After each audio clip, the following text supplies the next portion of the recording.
Hello everyone. आज के session में हम बात करने वाले हैं टास्क 19 के बारे में। टास्क 19 हमारा ओवेस्ट टॉप 10 के अंदर आता है। Severity 6 security misconfiguration. अब सेवेरिटी 6 के अंदर हम ये चीज़ देखेंगे कि आखिर सिक्योरिटी मिसकॉन्फ़िगरेशन होता क्या है। तो पहले हम इस चीज़ को समझते हैं। Security misconfigurations are distinct from the other top 10 vulnerabilities because they occur when security could have been configured properly but was not. अब कई बार क्या होता है कि हम जो भी सिक्योरिटी मैकेनिज्म्स का इस्तेमाल होते हैं ना, हमें तो लगता है कि हमने उनको बिल्कुल सही तरीके से कॉन्फ़िगर किया है, पर बहुत बार हम कुछ ना कुछ चीज़ें छोड़ देते हैं। तो यही चीज़ें जिनको हम गलत तरीके से कॉन्फ़िगर करते हैं या कोई सेटिंग हमने छोड़ दी जिसको हमें कॉन्फ़िगर करना था, यही चीज़ें आगे जाके हमें दिक्कत करती हैं। अब यहाँ पर इन्होंने कुछ चीज़ें इंक्लूड कर रखी हैं जो कि सिक्योरिटी मिसकॉन्फ़िगरेशंस के अंदर आती हैं। सबसे पहले क्या कहता है, poorly configured permissions on cloud services like S3 buckets. आप में से एक बार मुझे बताओगे कि आपको पता है कि S3 बकेट्स क्या होता है या नहीं पता। विनय, तान्या, सनी, आप येस और नो लिख सकते हो। ओके, AWS का नाम सुना है? कभी कोई AWS का सर्टिफिकेशन ट्राई आउट किया हो? तो देखो, आप ना जितने सर्वर्स इस्तेमाल करते हो अमेजोन वेब सर्विसेज में, उनमें से एक सर्वर या आप बोल सकते हो कि उनमें से एक सर्विस है S3 बकेट्स। S3 बकेट्स के ऊपर हमारे वेब सर्वर्स चलते होते हैं। तो कई बार हम ना परमिशंस को गलत तरीके से कॉन्फ़िगर कर सकते हैं S3 बकेट्स में, जिससे कि अगर किसी हैकर ने उसके ऊपर आरसी कर लिया या किसी भी टाइप का एक्सप्लॉइट चला दिया और वो एक्सप्लॉइट सक्सेसफुल हो गया, तो इसका मीनिंग क्या है कि वो सिस्टम हैक हो जाएगा या फिर वो सर्वर हैक हो जाएगा। तो उसको भी बहुत ढंग से कॉन्फ़िगर करना पड़ता है। नेक्स्ट चीज़ क्या है, having unnecessary features enabled like services, pages, accounts और प्रिविलेजेस। कई बार हमें लगता है कि मैं अपनी वेबसाइट में ये प्लगइन भी ऐड कर लूँ, मैं अपनी वेबसाइट में ये फ़ीचर भी डाल लूँ, मैं अपने वेब एप्लीकेशन को बेटर बना लूँगा अगर मैं ये थर्ड पार्टी सर्विसेज को डाल दूँगा। बट रियलिटी में ना हम कई बार उनको ऐसे प्रिविलेजेस दे देते हैं जो उनके पास नहीं होने चाहिए। ठीक है, मैं इसका एक बहुत अच्छा एग्जांपल देता हूँ। आप लोगों ने ना कभी स्ट्रीम लैब्स या स्ट्रीम लैब्स का एक OBS वर्जन भी आता है, अगर आपने उसके बारे में सुना हो ना, तो बहुत सारे यूट्यूबर्स के चैनल हैक होने लग गए थे। उसका रीज़न क्या था कि उसमें एक वल्नरेबिलिटी थी। अब डायरेक्टली जो हैकिंग हो रही थी वो हो रही थी उसके एप्लीकेशन से, बिकॉज वहाँ पर चीज़ें क्या थी, मिसकन्फिगर्ड थी। तो अगर आपने जो भी अननेसेसरी फीचर्स को इनेबल कर रखा है, चाहे वो थर्ड पार्टी सर्विसेज हो, चाहे आपने अपने वेब एप्लीकेशन में या फिर वेबसाइट में कुछ अननेसेसरी पेजेस ऑन कर रखे हैं, क्या पता आपने कुछ ऐसे अकाउंट्स ओन कर रखे हैं जो कि डिलीट होने चाहिए या फिर एग्जिस्ट नहीं करने चाहिए, क्या पता आपने किसी यूज़र को अननेसेसरी प्रिविलेज दे रखे हो, तो उनका भी मिसयूज़ करके सिक्योरिटी मिसकॉन्फ़िगरेशन वाली चीज़ यहाँ पर ओकर हो सकती है। नेक्स्ट क्या कहता है, default accounts with unchanged passwords. बहुत बार क्या होता है कि ना हम अपने पासवर्ड्स को चेंज ही नहीं करते। इसका मैं आपको एक एग्जांपल देता हूँ। बहुत सारी जगहों पर पोर्टल्स का पासवर्ड होता है, यूज़र नेम और पासवर्ड होता है एडमिन और एडमिन, या फिर बेसिक जो पासवर्ड्स होते हैं लाइक 1 2 3 5 6 7 8, या ऐसे पासवर्ड्स जो कि बाय डिफ़ॉल्ट फर्मवेयर में सेट होके आते हैं। बट आपको एक बात पता होनी चाहिए कि जो पासवर्ड्स फर्मवेयर में सेट होके आते हैं, कई बार उनकी जो कीज़ होती हैं वो पब्लिकली अवेलेबल हो जाती है। कई बार डेटाबेस या डेटा सेट्स लीक हो जाते हैं इंटरनेट पर, तब वो भी क्या है, अवेलेबल हो जाते हैं। अगर कोई हैकर या अटैकर उन पब्लिकली अवेलेबल पासवर्ड्स को ट्राई आउट कर देगा या फिर डिफ़ॉल्ट अकाउंट्स को ट्राई आउट कर देगा, तब वहाँ पर भी हैकिंग के चांसेस हो जाते हैं। देन नेक्स्ट क्या कहता है, error messages that are overly detailed and allow an attacker to find out more about the system। देखो, हमें ना बहुत बार अलग अलग एरर्स दिखते हैं कि दिस एरर दिस नंबर, उसका एक प्रॉपर कोड होता है। तो आपको ना एरर कोड्स के बारे में पता होना चाहिए कि कौन से एरर का क्या मीनिंग होता है। पर कई बार नोटिफिकेशन के अंदर या फिर पेज के जो बैकग्राउंड कोड होता है, वहाँ पर हमें ज़रूरत से ज़्यादा इन्फॉर्मेशन दिख जाती है। कई बार हमें एरर में दिखने लग जाता है कि हमारे सर्वर का ये ऑपरेटिंग सिस्टम है, इस टाइम स्टैम्प पर ये चीज़ें हो रही है। तो इस टाइप के एरर मैसेजेस भी जिसमें ज़्यादा डिटेल्स भरी हुई है और वो पॉपअप हो रहे हैं, तो वो भी एक सिक्योरिटी मिसकॉन्फ़िगरेशन की निशानी है। देन नेक्स्ट क्या कहता है, नेक्स्ट हमें बताता है कि not using HTTP security headers और revealing too much detail in the server HTTP header. कई बार हम HTTP सिक्योरिटी हेडर्स का इस्तेमाल ही नहीं करते, या फिर कई बार हम बहुत ज़्यादा डिटेल को रिवील कर देते हैं जो कि हमारे सर्वर में अवेलेबल होती है। अगर हम इसकी बात करते हैं ना, तो आपने अगर क्लिक जैकिंग में भी देखा होगा, कुछ सिक्योरिटी हेडर्स क्या है वो मिसिंग होते हैं, उस वजह से क्लिक जैकिंग अकर हो सकती है।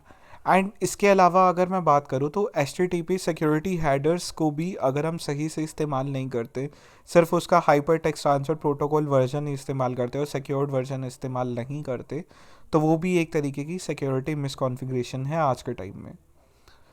This vulnerability can often lead to more vulnerabilities such as default credentials giving you access to sensitive data, XXE, और command injection on admin pages. अब सिक्योरिटी मिसकॉन्फ़िगरेशन सिर्फ अकेली वल्नरेबिलिटी नहीं है, ये पूरा का पूरा एज अ डोमेन के अंदर आ जाता है, जो कि दूसरी वल्नरेबिलिटी को as a chain system lead कर सकता है। कई बार हमें एक वल्नरेबिलिटी मिलती है और उससे चेन सिंक होके हमें वो किसी दूसरी वल्नरेबिलिटी को भी ऑकर करता है, और वो दूसरी वल्नरेबिलिटी किसी तीसरी वल्नरेबिलिटी को भी एस्केलेट कर सकती है या फिर ट्रिगर कर सकती है। तो यहाँ पर क्या कहता है, सिक्योरिटी मिसकॉन्फ़िगरेशन वल्नरेबिलिटी वो लीड कर सकती है सेंसिटिव डेटा को, हम देख सकते हैं XXE होकर हो सकता है, या फिर कमांड इंजेक्शन हो सकती है, या फिर हम एडमिन पेजेस के ऊपर अटैक्स हो सकते हैं अलग अलग। तो इस टाइप की चीज़ें सिक्योरिटी मिसकॉन्फ़िगरेशन की वजह से अगर हो जाती है। देन उसके बाद नेक्स्ट क्या कहता है कि अगर हमें और भी ज़्यादा इन्फॉर्मेशन चाहिए तो हम टॉप 10 एंट्रीज देख सकते हैं सिक्योरिटी मिसकॉन्फ़िगरेशन के बारे में। तो देखो मैं आपको इसका लिंक दे देता हूँ, अगर आप चाहो तो आप अलग अलग इन वल्नरेबिलिटीज़ के बारे में पढ़ सकते हो जो कि सिक्योरिटी मिसकॉन्फ़िगरेशन के अंदर एग्जिस्ट करती है। अभी मैं बिल्कुल डीप में नहीं जाऊँगा इस वल्नरेबिलिटी के अंदर, एक मिनट दीजिए आप मुझे। हम थे सिक्योरिटी मिसकॉन्फ़िगरेशन पर, ओके इसका मैं आपको लिंक सेंड कर देता हूँ, आप इस लिंक पर जाकर इसको चेकआउट कर सकते हो। नेक्स्ट हम देखते हैं, नेक्स्ट क्या कहता है, default passwords. Specifically this virtual machine focuses on default passwords. These are a specific example of a security misconfiguration. You could and should change any default password, but people often don't. बहुत बार क्या होता है कि ना लोगों को जो भी डिफ़ॉल्ट पासवर्ड दिए जाते हैं ना, वो सिर्फ उसी का ही इस्तेमाल करते हैं। एंड जब वो सिर्फ उन्हीं पासवर्ड्स का इस्तेमाल करते हैं तो ये एक तरीके का सिक्योरिटी मिसकॉन्फ़िगरेशन है। It's a particularly common in embedded and IoT devices, and much of the time the owners don't change these passwords. Okay. देखो मैं आपको एक चीज़ बताता हूँ, आपने ना IoT डिवाइसेस के बारे में सुना होगा, जैसे आपके स्मार्ट स्पीकर्स हो गए, स्मार्ट बल्ब्स हो गए, स्मार्ट रेफ्रिजरेटर, स्मार्ट टीवी, ये जितनी भी चीज़ें इंटरनेट से कनेक्ट हो रही है ना, एंड वो सारी की सारी स्मार्ट की कैटेगरी में आ जाती है जब हम उनको कंट्रोल कर सकते हैं। अब यहाँ पर क्या कहता है कि बहुत बार हम उनके अंदर भी डिफ़ॉल्ट पासवर्ड्स को रख देते हैं, एंड अगर डिफ़ॉल्ट पासवर्ड्स वहाँ पर एग्जिस्ट करते हैं तो वो इजीली ब्रूट फोर्स किए जा सकते हैं। नेक्स्ट क्या कहता है, it's easy to imagine the risk of default credentials from an attacker's point of view. Being able to gain access to admin dashboards, services designed for system administrators or manufacturers, or even network infrastructure could be incredibly useful in attacking a business. अब बहुत बार क्या होता है, attacker के point of view से देखो ना, तो बहुत इजी है इन चीज़ों को हैक करना, एंड एक अटैकर को एडमिन का डैशबोर्ड की इंफॉर्मेशन मिल सकती है, उसको पूरा का पूरा एक्सेस मिल सकता है, वो अलग अलग सर्विसेज को एक्सेस कर सकता है जो कि डिज़ाइंड है सिस्टम एडमिनिस्ट्रेटर के लिए, या फिर डिवाइस मैन्युफैक्चरर ही उनके साथ छेड़छाड़ कर सकते थे, या फिर उनकी वजह से नेटवर्क इंफ्रास्ट्रक्चर के ऊपर भी रिवर्स अटैक्स हो सकते हैं। तो अलग अलग चीज़ें की जा सकती हैं सिक्योरिटी मिसकॉन्फ़िगरेशन अगर एग्जिस्ट करती है तो। From data exposure to easy RC, the effects of default credentials can be severe. देखो मैं यहाँ पर क्लियर कर देता हूँ, डेटा एक्सपोजर क्या होता है कि जब हम डेटा लीक कर सकते हैं, या फिर जो डेटा जो कि नहीं दिखना चाहिए हम उसको भी देख पा रहे हैं। या फिर अगर हम इजी आरसी की बात करते हैं तो आरसी होता है आपका रिमोट कोड एग्जीक्यूशन, कि आप रिमोटली कनेक्ट कर सकते हो उस डिवाइस पे एंड आप जो भी कमांड्स दो वो डिवाइस उन कमांड्स को फॉलो अप करेगा। In October 2016, DYN, a DNS provider, was taken offline by one of the most memorable DDoS attacks of the past 10 years. The flood of the traffic came mostly from the IoT and networking devices like routers and modems infected by the Mirai malware. 2016 के अक्टूबर में क्या हुआ था, एक dine करके ना एक DNS provider है, डीएनएस प्रोवाइडर वहाँ पर डीडीओएस अटैक हुआ था, distributed denial of service attack. DDoS के अंदर क्या होता है, बहुत सारे डिवाइसेस एक साथ एक सर्वर के ऊपर रिक्वेस्ट सेंड करते हैं एंड सर्वर के ऊपर जैसे ट्रैफिक बढ़ जाता है तो वो सर्वर डाउन हो जाता है। एंड ये one of the most memorable DDoS attack था, मतलब इसकी जो सवर्टी है वो बहुत ज़्यादा थी। एंड जो ये ट्रैफिक का फ्लड आया था वो कहाँ से आया था, उसके सोर्सेज क्या थे? उसके सोर्सेज थे IoT devices, networking devices like routers, modems. And ये सारे के सारे किससे इन्फेक्टेड थे? मिराई मैलवेयर से। देखो, अगर आपको मिराई मैलवेयर के बारे में जानना है तो उसके लिए मैं कभी एक अलग से वीडियो बना दूंगा, या फिर आप गूगल पर भी जाकर सर्च कर सकते हो मिराई मैलवेयर के बारे में। How did the malware take over the system? आखिर ये मैलवेयर उनके सिस्टम में आया कैसे? उसका रीजन था default passwords. The malware had a list of 63 user name and password pairs and attempted to log in to exposed Telnet services. उस malware ने क्या किया था, 63 यूजर नेम और डिफॉल्ट पासवर्ड पेयर्स का इस्तेमाल किया था, ठीक है, जिसकी मदद से वो लॉग इन कर पाया था एक्सपोज टेलनेट सर्विसेज पे। अब यहाँ पर क्या कहता है, the DDoS attack was notable because it took many large websites and services offline. अब ये जो DDoS अटैक था ना, ये इतना ज़्यादा नोटिस क्यों किया जाने लगा? बिकॉज इस अटैक की वजह से ही बहुत सारी वेबसाइट्स या वेब सर्विसेज जो कि बहुत ज़्यादा बड़ी थी वो तक ऑफलाइन हो गई। यहाँ पर उन्होंने एग्जाम्पल दे रखा है, Amazon, Twitter, Netflix, GitHub, Xbox live, PlayStation Network, and many more services went offline for several hours in 3 waves of DDoS attack on Dyn। अब ये जो सारी सर्विसेज है वो मोस्ट प्रोबेबली डाइन के डीएनएस सर्विस का इस्तेमाल करती होंगी, एंड ये सारी की सारी सर्विसेज क्या है, वो ऑफलाइन हो गई कुछ घंटों के लिए। एंड यहाँ पर टोटल DDoS की 3 वेव्स आई थी अलग अलग। यहाँ पर एक प्रैक्टिकल एग्जाम्पल भी दिया गया है, this VM showcases a security misconfiguration as part of the top 10 vulnerabilities list. Deploy the VM and hack in by exploiting the security misconfiguration. Deploy the VM, question done है।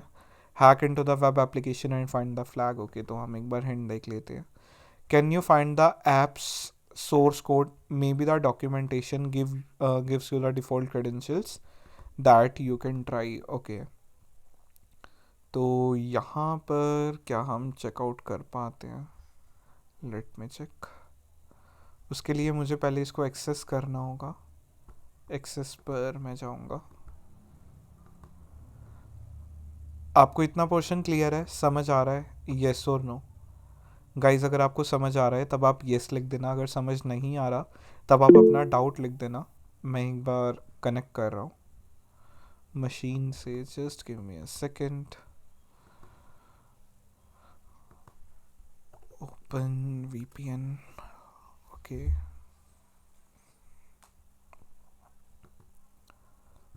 Open VPN से इस वक्त connect हो रहा है। Okay, open VPN से connect हो चुका है। अभी मैं यहाँ पर इसको कॉपी करूँगा एंड मैं यहाँ पर इसको एक्सेस करने का ट्राई आउट करूँगा। तो जैसे ही मैं एक्सेस करने का ट्राई आउट करता हूँ, आप यहाँ पर देख सकते हो कि ना मुझे दिखाई दे रहा है पेंसिव नोट टेकिंग एप्लीकेशन, जहाँ पर ये यूज़र नेम और पासवर्ड की बात करता है। यहाँ पर एक स्वैप थीम है, देन एक चेंज पासवर्ड है। पहले आप मुझे ये बता दो कि क्या आपको थ्योरी समझ आ गई है? अगर थ्योरी क्लियर है तो आप क्लियर लिख देना, और अगर आपको स्क्रीन विजिबल है वो चीज़ भी आप मुझे बता देना कि विजिबल है, ताकि मैं फिर इसको आगे चेक कर पाऊँ।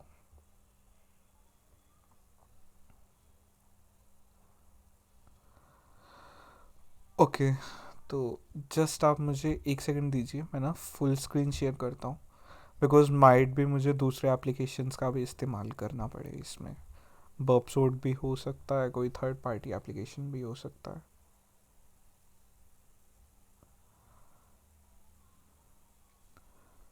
ओके, तो पेंसिव को एक बार मैं देख लेता हूँ कि आखिर इसके अंदर है क्या, देन हम इसको ट्राई आउट करेंगे।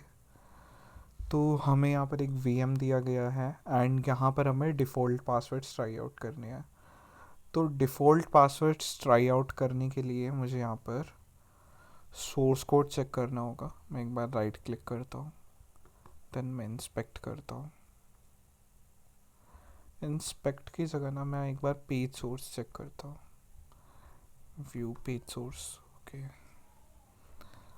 तो पेज सोर्स में मैं यहाँ पर देखता हूँ क्या मुझे अलग अलग पेजेस दिखाई दे रहे हैं।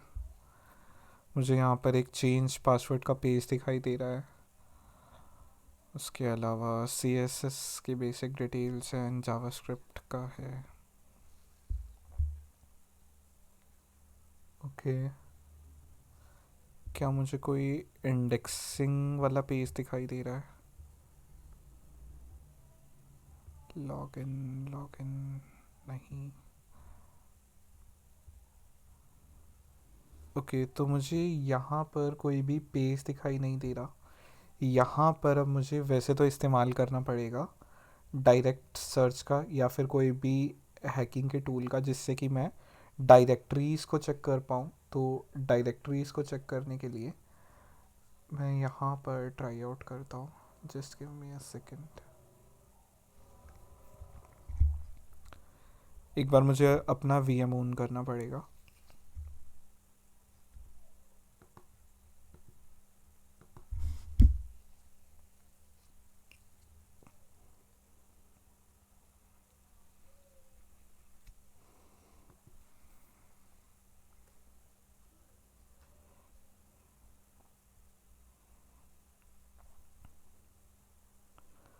हमें अभी बस 2 मिनट वेट करनी होगी ताकि ये मशीन स्टार्ट हो जाए।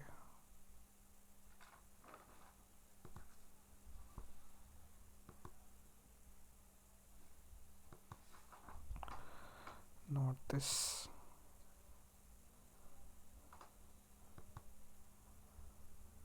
ओके, मशीन विजिबल है ना आपको?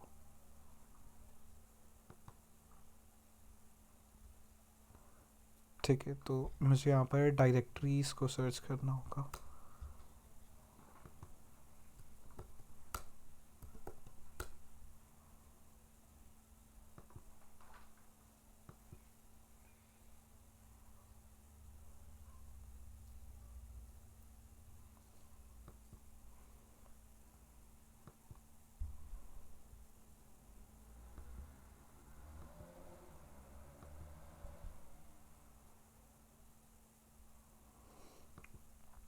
वैसे तो ये मशीन चल जानी चाहिए, इतना टाइम नहीं लेती जनरली। रुको, मैं एक बार दोबारा ओपन करता हूँ।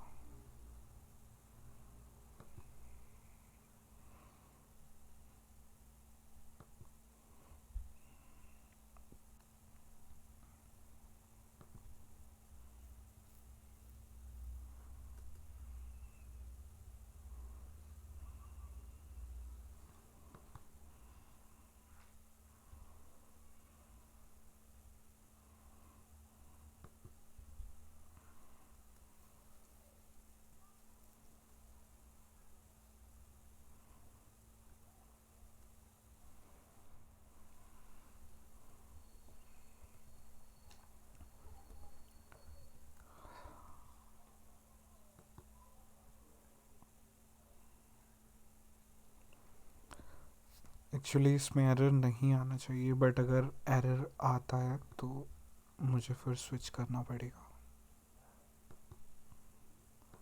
एक बार मैं ट्राई आउट करता हूँ कि मैं अटैक बुक्स को चला पाऊँ।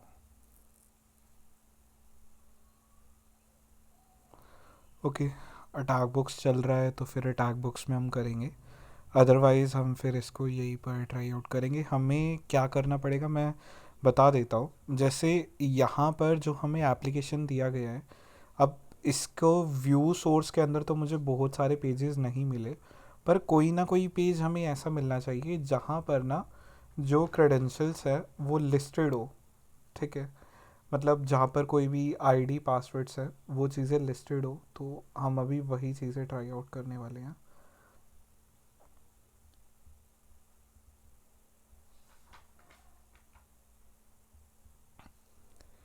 एक चीज़ हम और कर सकते हैं कि अगर अभी तक हमें पेजेस नहीं मिलते, हम पेंसिव नोट्स का गिटहब पेज चेक कर सकते हैं, बिकॉज जनरली इस टाइप की चीज़ों का ना एक गिटहब पेज होता है। तो let me give it a try. Source code में तो हमें कुछ नहीं मिला, तो मैं यहाँ पर पेंसिव नोट्स पर जाऊँगा। ठीक है, तो मुझे यहाँ पर इसका एक गिटहब पेज में मिल रहा है।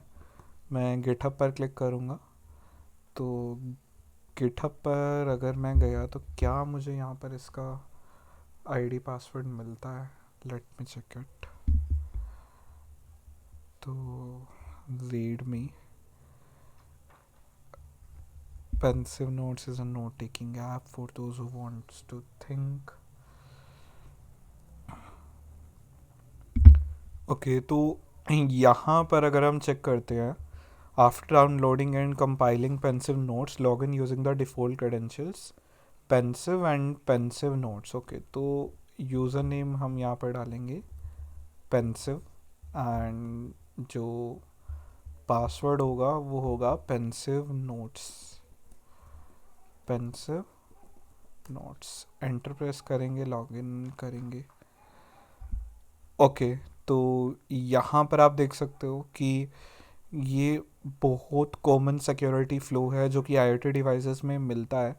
तो यहाँ पर मुझे इसका फ्लैग भी मिल चुका है। मैं इसके फ्लैग को करूँगा कॉपी, एंड कॉपी करने के बाद मैं इसको करूँगा यहाँ पर पेस्ट। पेस्ट करने के बाद इसको मैं कर दूँगा सबमिट, एंड ये हमारा आंसर करेक्ट है।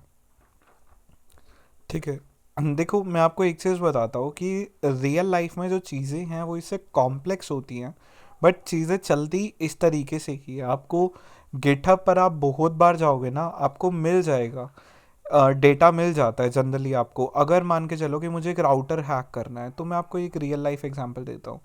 पहले मुझे इतना बताओ कि इतना पोर्शन समझ आया, येस और नो? तान्या को आ गया, बाकी लोगों को? ओके, अभी मैं गिटहब पर गया था। गिटहब पर जाने के बाद मुझे इसके नोट्स में ही नीचे जब मैं गया तो मुझे इसका डिफ़ॉल्ट क्रेडेंशियल्स मिल गए। डिफ़ॉल्ट क्रेडेंशियल्स क्या होता है? बेसिक आईडी और पासवर्ड जो कि आपको शुरू से ही मिलते हैं। मैं इस एप्लीकेशन पर गया एंड मैंने लॉगिन किया, तो मुझे वहाँ पर इसका एक्सेस मिल गया, एंड यहाँ पर इसका फ्लैग था। इसका फ्लैग मैंने कॉपी करके पेस्ट किया, तो यहाँ पर आंसर आ गया। अभी मैं इसको रियल लाइफ से इलाबरेट करके दिखाता हूँ। फॉर एग्जांपल मुझे एक डिवाइस हैक करना है, तो let me just try to find a TP Link router online. मैं टीपी लिंक का एक राउटर मान लेता हूँ, टीपी लिंक TR841N, जो भी है ये राउटर। ठीक है, यहाँ पर ये राउटर है। अब मुझे नहीं पता कि इस राउटर का डिफ़ॉल्ट आईडी पासवर्ड क्या है, तो let me try to locate कि क्या इसके डिटेल्स गिवन है। TR8W4N default wifi password. ठीक है, यहाँ पर अगर आप एक चीज़ देखोगे ना, टीपी लिंक की खुद की वेबसाइट पर इसका वेब यूटिलिटी का आईडी और पासवर्ड दिया गया है, जो कि क्या है? एडमिन और एडमिन। इज इट क्लियर और नॉट? यहाँ पर तो मैंने सिर्फ एक बेसिक गूगल सर्च ही किया है। मैं इसका एक और भी एग्जांपल दिखाता हूँ। मान के चलते हैं कि मैं चाहता हूँ MI का हैक करना, MI राउटर। अभी मुझे पता नहीं है कि MI राउटर का लेटेस्ट वर्जन कौन सा है। लेटेस्ट है MI 4A। इसका रेट बहुत सस्ता हो गया क्या? हाँ, 3,000 रुपये का रेट था इसका। बहुत सस्ता चल रहा है अभी 1,300 रुपये में। तो MI 4A ये राउटर है, मुझे इसको हैक करना है। ठीक है, तो मैं इसके ना वेब पोर्टल का पासवर्ड देखना चाहता हूँ। MI 4A default password, and मैं एंटर प्रेस करता हूँ। यहाँ पर डायरेक्टली पासवर्ड तो नहीं मिला, पर कुछ वेबसाइट्स मिली हैं। अगर मैं इन वेबसाइट पर जाता हूँ तो ओके, तो यहाँ पर मुझे इसका बाय डिफ़ॉल्ट आईपी एड्रेस मिल गया। एंड इन्होंने भी इसका जो पासवर्ड है वो एडमिन एडमिन बता रखा है। ठीक है, ये इसका डिफ़ॉल्ट आईपी है, ये तो मेरे को पता है, मेरे पास सेम सिमिलर एक राउटर था। तभी तो मैंने कहा कि इसका जो प्राइस है वो ज़्यादा हुआ करता था। 31.1 इसका डिफ़ॉल्ट आईपी है। End user name and password की इन्होंने लिस्ट दी है, बट अभी लेटेस्ट अपडेट के बाद उसमें हमारा ईमेल आईडी से ही खुलता है, तो वो एक ज़्यादा बेटर चीज़ है। बट स्टिल इस टाइप के अटैक्स भी पॉसिबल हैं। इज़ इट क्लियर और नोट कि हम किसी भी चीज़ के डिफ़ॉल्ट आईडी पासवर्ड्स निकाल सकते हैं। मैं इसका एक और भी एग्जांपल दे सकता हूँ आपको। जैसे S3 बकेट्स का तो कोई डिफ़ॉल्ट आईडी पासवर्ड नहीं हो सकता, बिकॉज ईमेल आईडी से लिंक है। Let me try to do something else. MI का क्या कोई कैमरा है? MI camera. ओके, तो यहाँ पर मैं देख सकता हूँ कि मुझे कैमरा दिखाई दे रहा है। MI का कैमरा है।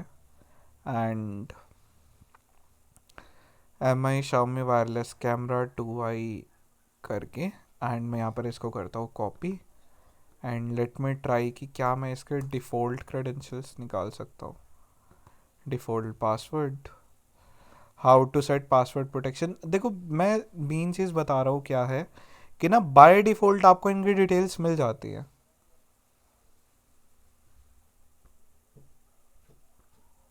लो, बाय डिफ़ॉल्ट कैमरा का पासवर्ड है 12345678। सिंपल सा तरीका बता रखा है कि MI कैमरा ऐप से हम कनेक्ट कर सकते हैं, और बाय डिफ़ॉल्ट पासवर्ड है 12345678। Is it clear? और देखो, सिक्योरिटी मिस कॉन्फ़िगरेशन में सिर्फ इतनी चीज़ नहीं आती, बहुत ज़्यादा चीज़ें होती है। ये जस्ट एक एग्जाम्पल है जो कि हमारे टास्क से रिलेटेड था, वो मैंने यहाँ पर जस्ट करके दिखाया है।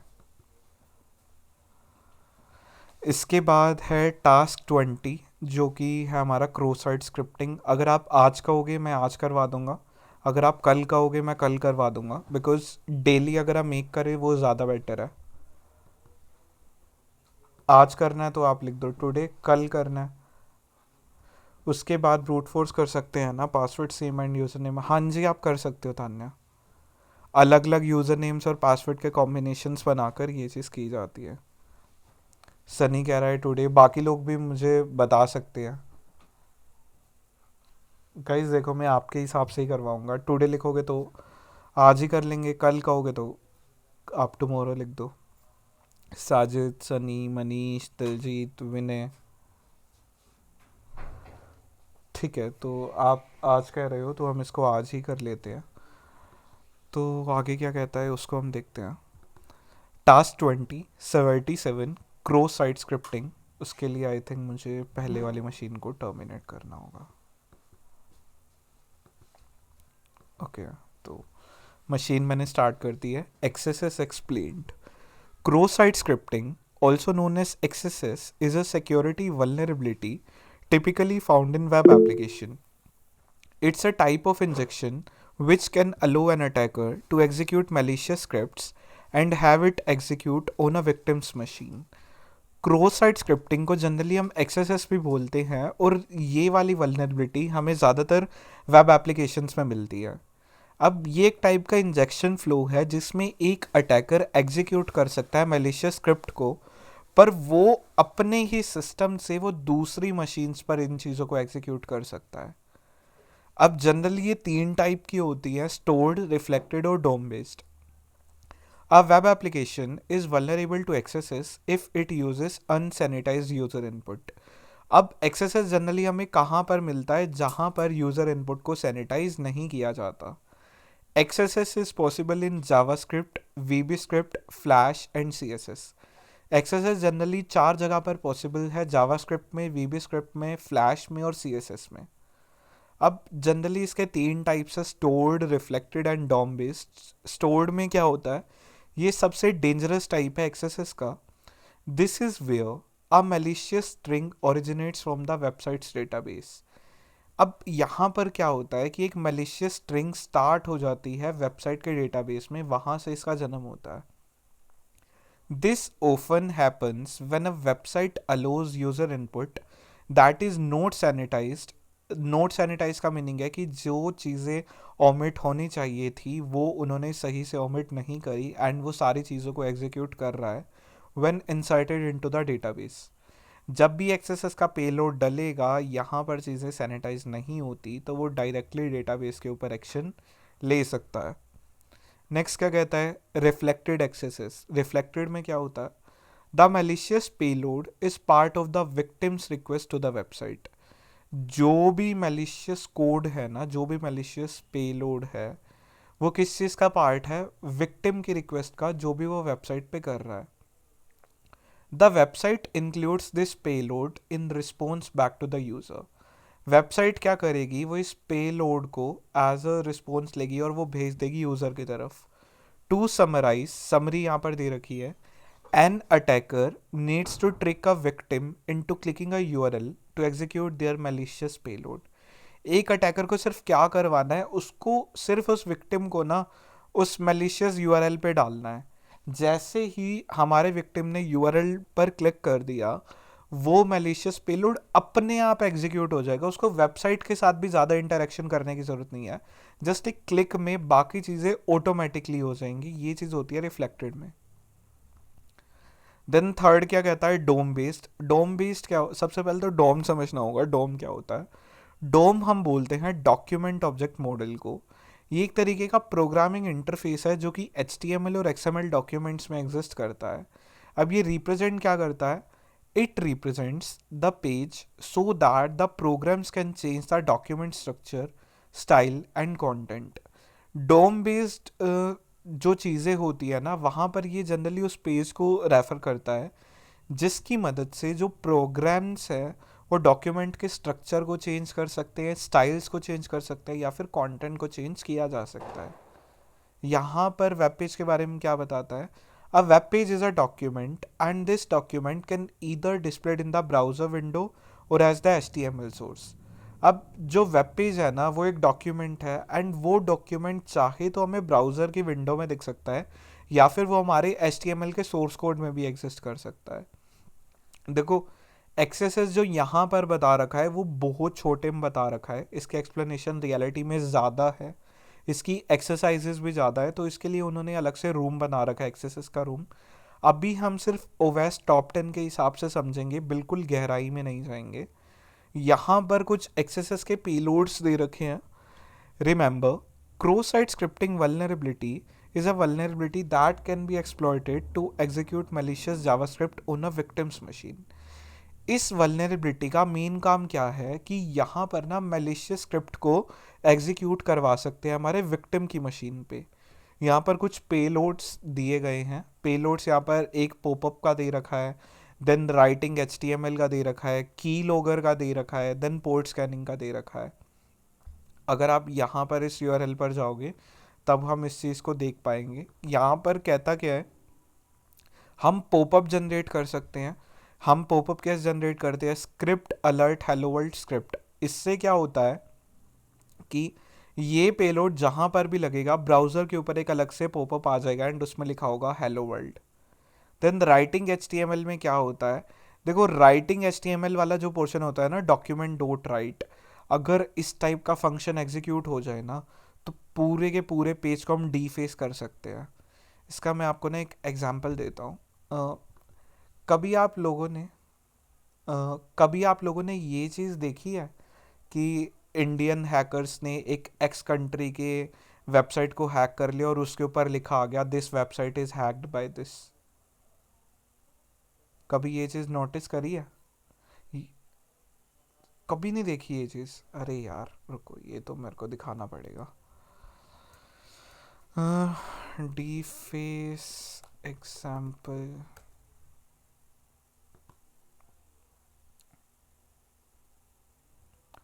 हाँ, ये देख पा रहे हो ना, वेबसाइट डीफेस अटैक्स. देखो मैं यहाँ पर साफ साफ बोल देता हूँ कि मैं किसी भी गलत चीज़ को सपोर्ट नहीं करता. यहाँ पर जस्ट इन्होंने दिखा रखा है. कि ये वाली जो वेबसाइट है, जो भी ये वेबसाइट एग्जिस्ट करती थी, द बेस्ट ऑफ माइन एपुलिस .org करके, इस वेबसाइट को हैक किया। एंड जो भी कंटेंट उस वेबसाइट पे था वो कंटेंट हट गया, एंड उसकी जगह क्या लिखा रहा है, hack by Iranian hacker, then उसका नाम, देन यहाँ पर कुछ स्टेटमेंट, देन उसका टेलीग्राम और इंस्टाग्राम, एंड लिख रखा है डाउन विद अमेरिका और इस टाइप से चीज़ें। सिमिलरली आप देख सकते हो कि बहुत जगह पर आपको अलग अलग दिख जाएंगे, जहाँ पर यूआरएल वही है, पर चीज़ें क्या है, वो या तो रीडायरेक्ट हो रही है, या फिर आप देख सकते हो कि डायरेक्टली जिस भी हैकर ने जो भी चीज़ डाल रखी है कि this website is hacked by this, patch your website and details and इस टाइप की चीज़ें। ये चीज़ देखी है? यस या नो, तान्या, विनय, सनी, दलजीत? मैं एक चीज़ और भी बताता हूँ, ऐसी सिमिलर चीज़ फिजिक्स वाला के ऐप के ऊपर हुई थी, आई थिंक 3 या 4 हफ्ते पहले।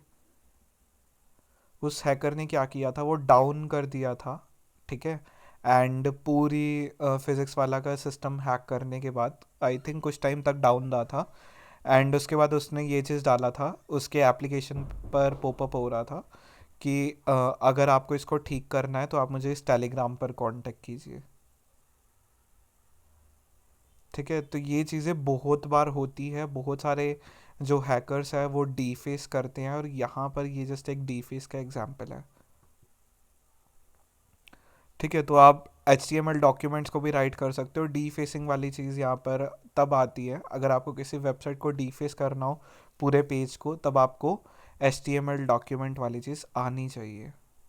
अगर तान्या को याद हो तो मैंने पेड कोर्स में ये वाली चीज़ करवाई थी, मैंने इसकी एक वीडियो भेजी थी इससे रिलेटेड। ठीक है, तो अभी हम आगे देखते हैं। देन एक्सेस का की लॉगर है, बेसिकली जो भी यूज़र की स्ट्रोक्स करता है, हम यूज़र के पासवर्ड या फिर सेंसिटिव इन्फॉर्मेशन को कैप्चर कर सकते हैं। देन पोर्ट स्कैनिंग हो सकती है। अब पोर्ट स्कैनिंग में क्या होता है, पोर्ट स्कैनिंग हम वैसे किसी और दिन समझेंगे, बट अगर मैं शॉर्ट वर्ड्स में बताऊं, तो कोई भी मशीन एग्जिस्ट करती है ना, उसके अलग अलग पोर्ट्स होते हैं, एंड उन पोर्ट्स को अगर हम स्कैन कर सकते हैं तो हमें पता चलता है कि इसके ऊपर ये सर्विसेज चल रही हैं या ये सर्विसेज ब्लॉक्ड है। अब एक्सएसएस पेलोड्स करके एक वेबसाइट है जहाँ पर हमें एक्सएसएस से रिलेटेड पेलोड्स, टूल और डॉक्यूमेंटेशन मिल जाएगा। हम अलग अलग एक्सएसएस पेलोड्स को डाउनलोड कर सकते हैं एंड उसके स्नैपशॉट्स भी ले सकते हैं। और इसके अलावा इन्होंने कई सारी चीज़ें बता रखी है कि हम नेटवर्क स्कैनर या फिर अलग अलग कैपेबिलिटीज़ हम यहाँ पर दे रखी हैं। तो यहाँ पर एक एक्सएसएस का चैलेंज भी दे रखा है, the V M attach to this task showcase DOM based reflected and stored accesses deploy the machine and exploit each type। Okay, तो यहाँ पर मैं एक बार जाता हूँ, इस जगह पर मैं पुराने पेजेस को क्लोज कर देता हूँ। ओके, तो पहले तो हमें इसको समझना पड़ेगा। Navigate to this in your browser and click on the reflected XSS on the navigation bar. Craft a reflected XSS payload that will cause a popup saying hello. Okay, तो ये चीज़ तो वैसे सिंपल है बहुत ज़्यादा। अब यहाँ पर क्या कहता है कि अगर हमें बेसिकली यहाँ पर हमें एक पेलोड जनरेट करना है। पेलोड में तो क्या होगा, एक स्क्रिप्ट पर जाएंगे, उसमें एक अलर्ट बॉक्स बनाएंगे जो कि प्रिंट करेगा हेलो। तो इसको डायरेक्टली ट्राई आउट ही करते हैं। यहाँ पर मैं गया, रिफ्लेक्टेड में गया, तो questions, you search the term from all the answer need to be submitted। okay,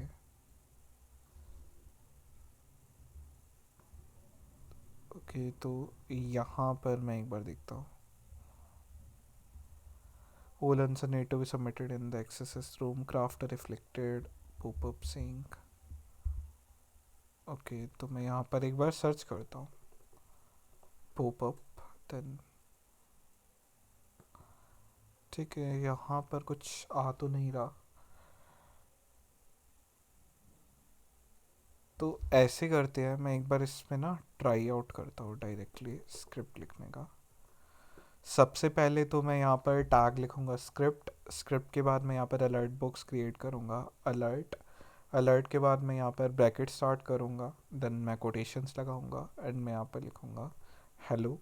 then मैं यहाँ पर कोटेशंस क्लोज करूँगा, देन मैं ब्रैकेट्स क्लोज करूँगा एंड देन मैं यहाँ पर स्क्रिप्ट को भी क्लोज कर दूँगा। देन मैं यहाँ पर लिखूँगा स्क्रिप्ट एंड इसको मैं यहाँ पर क्लोज कर दूँगा। सर्च पे मैं क्लिक करता हूँ, ओके तो हेलो आ रहा है, मतलब ये वल्नरेबल तो है यहाँ पर। ओके, आंसर आ गया, there is more to XSS than you think. Okay, तो मैं इसको ओके कर देता हूँ, पेस्ट करूँगा, सबमिट करूँगा, करेक्ट है। ये टास्क क्लियर है आपको? साजिद, सनी, मनीष, तान्या, विनय। ओके, मैं वैसे एक बात बताऊँ, गूगल मीट में पढ़ाने में ज़्यादा मज़ा आ रहा है क्योंकि डायरेक्टली मुझे रिस्पॉन्सेज मिल रहे हैं।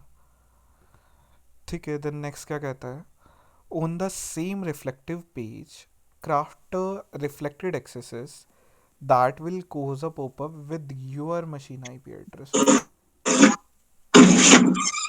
Okay guys, गाइस अपना माइक ऑन मत करना, नहीं तो मुझे ना फिर परमिशन से मुझे सबको डिसेबल करना पड़ जाएगा। ओके, तो यहाँ पर उसने कहा है कि मेरा आईपी है वो दिखना चाहिए। ओके, तो मैं विंडोज़ कर रहा हूँ ना, late me just craft N IP. Script हम करेंगे, स्क्रिप्ट टैग से स्टार्ट करने के बाद अब मुझे एक अलर्ट बॉक्स बनाना है, तो मैं यहाँ पर अलर्ट करूँगा, देन मैं ब्रैकेट स्टार्ट करूँगा। यहाँ पर टेक्सचुअल वैल्यू तो आनी नहीं है, तो मुझे यहाँ पर डायरेक्टली कमांड लिखनी पड़ेगी। विंडो में आना चाहिए एंड लोकल होस्ट की डिटेल नहीं, लोकेशन आएगी यहाँ पर, देन होस्ट का आईपी आना चाहिए। इसको मैं क्लोज कर दूँगा, उसके बाद मैं यहाँ पर इसको स्क्रिप्ट को मैं क्लोज कर दूँगा। देखो मैं इसका पेलोड का यहाँ पर आपको लिंक दे देता हूँ, एंटर प्रेस करता हूँ, सॉरी लिंक नहीं, मैंने डायरेक्टली पेलोड ही लिख दिया।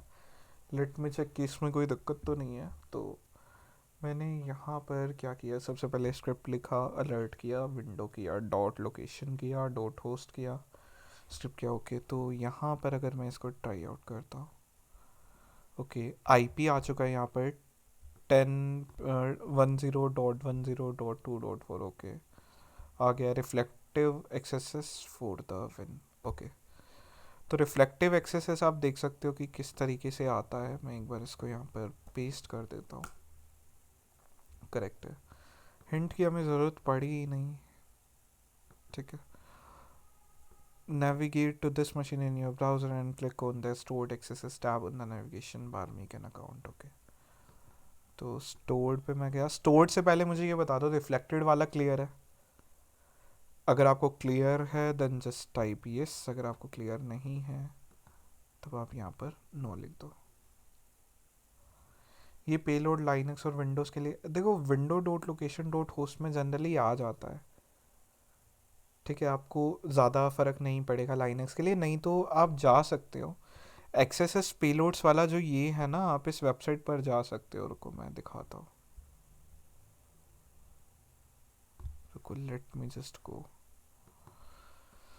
तो मैं अगर इस वेबसाइट पर जाता हूँ तो क्या आता है मेरे पास कुछ,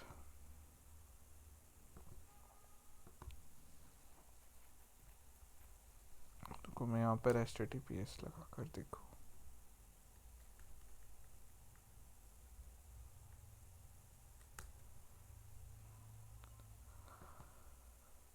पता नहीं, अभी मैंने इसको चेक तो नहीं किया। देखो एक्सेस पेलोड्स के रिगार्डिंग मैं बहुत सारी वीडियोस बना दूंगा, देखो प्रॉपर सीरीज बन सकती है इसमें। ठीक है, तो अभी हम एक बार आगे देखते हैं क्या कहता है आगे। नाउ नेविगेट टू दिस हो गया and click on the stored axes, ये हो गया।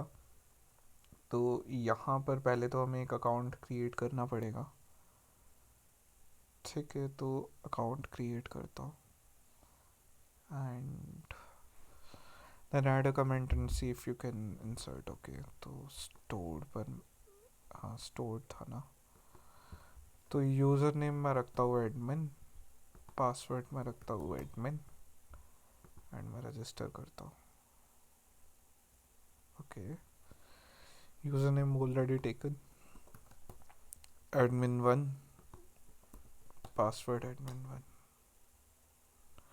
ठीक है, हो चुका है। You are currently signed in as admin1। Welcome to the TryHackMe XSS lite playground. Here you will learn about and perform some of the most popular cross-site scripting attack. This is your own personal playground, so feel free to make as much as mess you want. Okay, तो यहाँ पर मुझे कुछ दिखाई नहीं दे रहा है। Okay, तो इसने तो ट्राई हैक मी का वो खोल दिया। प्लेग्राउंड पर मैं जाता हूँ। Let me check the source code.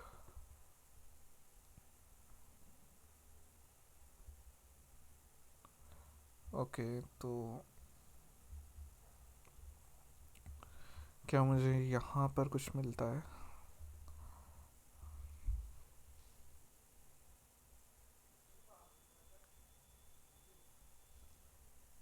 Okay, stored था ना, तो मुझे स्टोर्ड पर जाना चाहिए। हाँ, आ गया मैं। क्वेश्चंस क्या कहता है? Add a comment and see if you can insert some of your own HTML। Okay, तो मुझे यहाँ पर एक कमेंट ऐड करना है क्या? अच्छा, ऐड अ कमेंट में मैं HTML वाले कोड को चेक करूँ।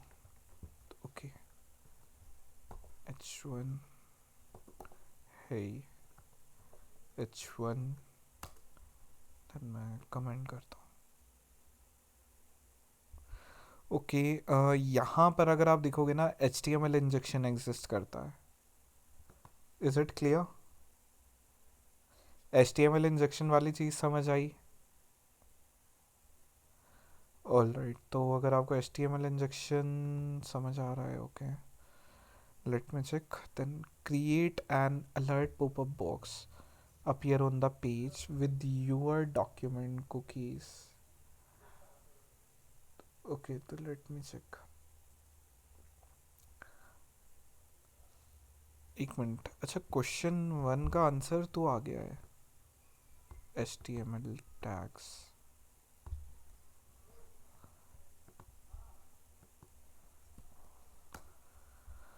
ठीक है, then create a pop-up box appear on the page with your documents cookies. Okay, तो मुझे हिंट मैं ले लेता हूँ। Take a look, you can get the pages documents using document.javascript. Okay, now you know how to। ठीक है, then we have made easy। okay, ठीक है, तो इसको एक बार हमें ट्राई आउट करना है ध्यान से। हमें यहाँ पर डॉक्यूमेंट की कुकीज़ निकालनी है ना, तो उसके लिए मुझे यहाँ पर एक कुकीज़ के लिए फंक्शन बनाना पड़ेगा। सबसे पहले मैं यहाँ पर स्क्रिप्ट तैयार करूँगा, अलर्ट बॉक्स तैयार करूँगा, डॉक्यूमेंट डॉट कुकीज़ करूँगा, देन मैं यहाँ पर स्क्रिप्ट को क्लोज कर दूँगा। स्क्रिप्ट, ओके, तो यहाँ पर आना चाहिए script alert document dot cookies, नहीं, यहाँ पर आना चाहिए कुकी कर दूँगा। देन मैं स्क्रिप्ट करूँगा एंड मैं यहाँ पर इसको कमेंट करूँगा। ओके, तो यहाँ पर मेरे पास एक कनेक्ट SID करके कुछ आया है। क्या ये आंसर है इसका?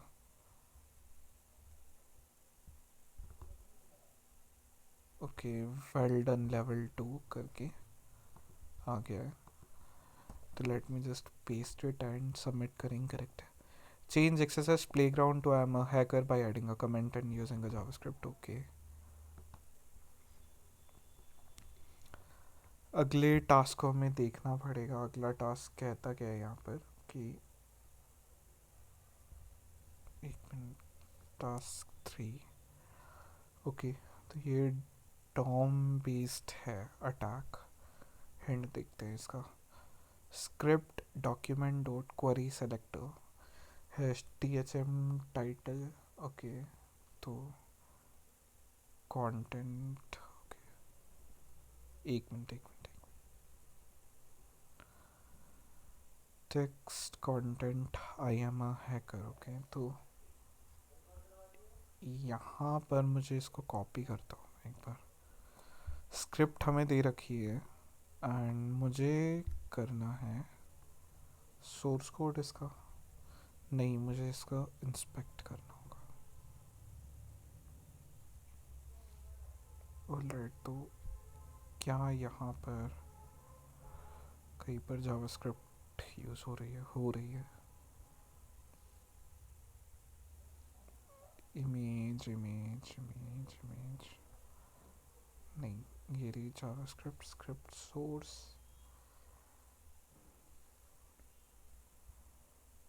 स्पैन।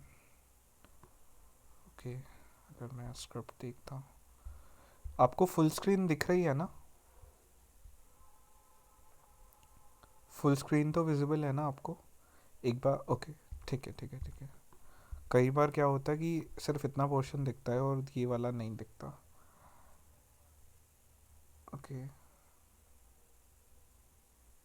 तो title, let me check it. क्या मैं इसमें फाइंड कर सकता हूँ? Control F. ओके, एंड मेरा चेंज एक्सेस प्लेग्राउंड ना, तो हाँ, ये रहा टाइटल। वैसे तो एक तो यहाँ है, हाँ ये आ गया ना, span ID T H M XSS playground. Okay, then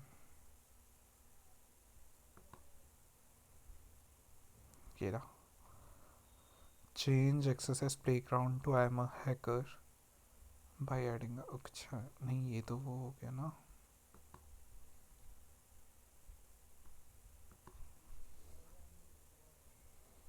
एक बार मैं कमेंट करके देखता हूँ। तो को आ ही गया डायरेक्टली। अच्छा, डोम बेस्ड पे नहीं, well done level 2। Okay, copy करता हूँ मैं इसको। नहीं यार, इसका आंसर ये तो नहीं होना चाहिए। हाँ, ये तो नहीं है क्योंकि पहले भी ये था। Just give me a minute.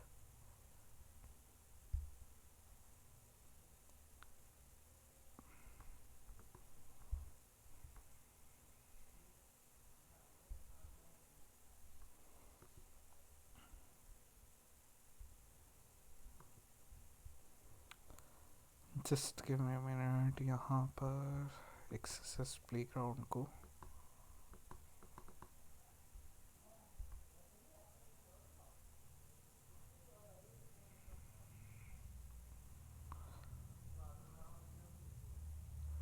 change XSS playground by adding a comment and using JavaScript. Answer website can be।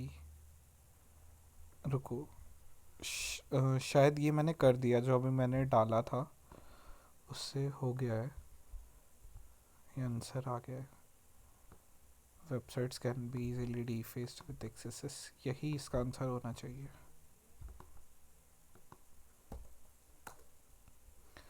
Correct. तो इसी के साथ हमारा एक्सेस वाला भी कंप्लीट हो चुका है। टास्क 20 तक हमारे हो चुके। टास्क 16 रहता है, तो एक मिनट रुको। टास्क 16 अभी चेक कर ली क्या? नहीं, इसको हम पूरा एक साथ ही करेंगे। टास्क 16 वाले पोर्शन को हम दोबारा करेंगे। टास्क 1 to 20 हमारे सारे क्लियर हो चुके हैं। तो इसके बाद कितने रहते हैं? 21 से लेके 30। ओके, तो बहुत जल्दी हमारे वो भी हो जाएंगे। 77 तक हमारा क्रॉस साइट स्क्रिप्टिंग तक हो चुका है। आई थिंक आपको सारे पोर्शन क्लियर होंगे। यहाँ तक क्लियर है आपको? सनी, साजिद, मनीष, दलजीत, विनय, तान्या।